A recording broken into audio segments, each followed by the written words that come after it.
Welcome to Lisbon.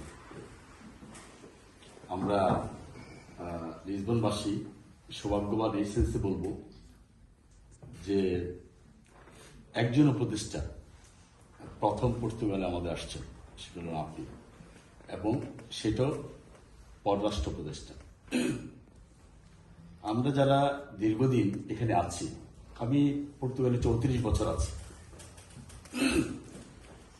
এবং এই 34 বছরের আমি 18 বছর মেইন স্ট্রিম পলিটিক্সে আছি, এবং আমার লোকালে আমি পরপর 2বার কাউন্সিলর ছিলাম। মেইন স্ট্রিমে বর্তমান মহানগরী কমিটি আমি মেম্বার। তো সেদিকে যাব না, যেহেতু আমাদের খুবই অল্প সময়।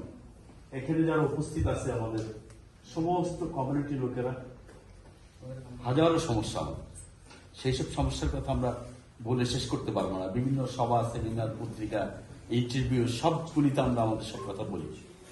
কিন্তু আজকে যে কথাটা আমি খুব সিরিয়াসলি বলবো, সেটা হচ্ছে, প্রথম কথাটা হচ্ছে আমাদের ভাইদেরকে উদ্দেশ্য করে বলবো যে বর্তমান যে সরকার, সেটা হচ্ছে আমাদের মাত্র 3 মাসের সরকার।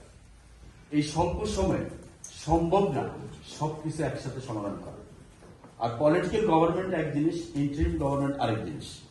যেহেতু আমার ভাইরা এখন উপস্থিত আছে, যতক্ষণ পর্যন্ত পলিটিক্যাল গভর্নমেন্ট বাংলাদেশে না আসবে ততক্ষণ পর্যন্ত আমাদের অনেক সমস্যার সমাধান হবে না। সেই কারণে আমরা জাস্ট জরুরি কথাগুলোই আমরা আমাদের মাননীয় পররাষ্ট্র উপদেষ্টা থেকে জানাতে পারি। সেটা আমার মনে হয় আমরা জানিয়ে দিয়েছি অলরেডি। কিন্তু আমি একটা কথাই বলবো, যেটা জোর দেব খুব বেশি, যেটা নিয়ে আমরা 2010 থেকে কাজ করতেছি, যে বাংলাদেশে পর্তুগালের একটা এম্বাসি। সেটা পর্তুগাল গভর্নমেন্ট আমাদেরকে বহুবার বলেছে যে তারা এখন সেটা করতে রাজি নয়। তারা এম্বাসিতে তাদের পজিশন নেই বা তাদের ফান্ড নেই। কিন্তু আমরা এটা চাই যে অন্তত একটা কাউন্সিলর অথবা বিএফএস যদি হয়, তাহলে আমাদের লোকরা সেখানে সুবিধা পায়।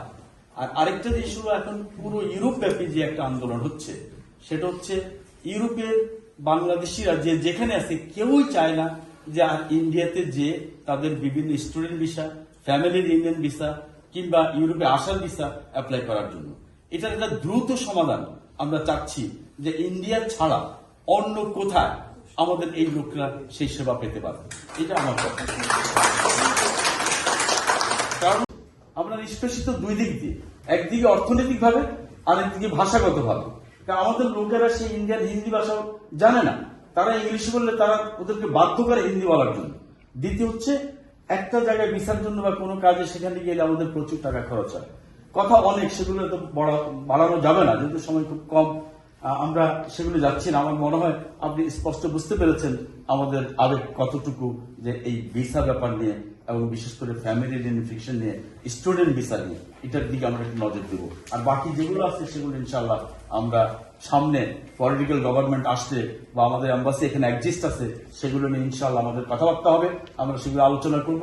আমার মনে হয় এগুলো আপনার সাথে আমাদের শেয়ার না করাই ভালো। অনেক অনেক ধন্যবাদ।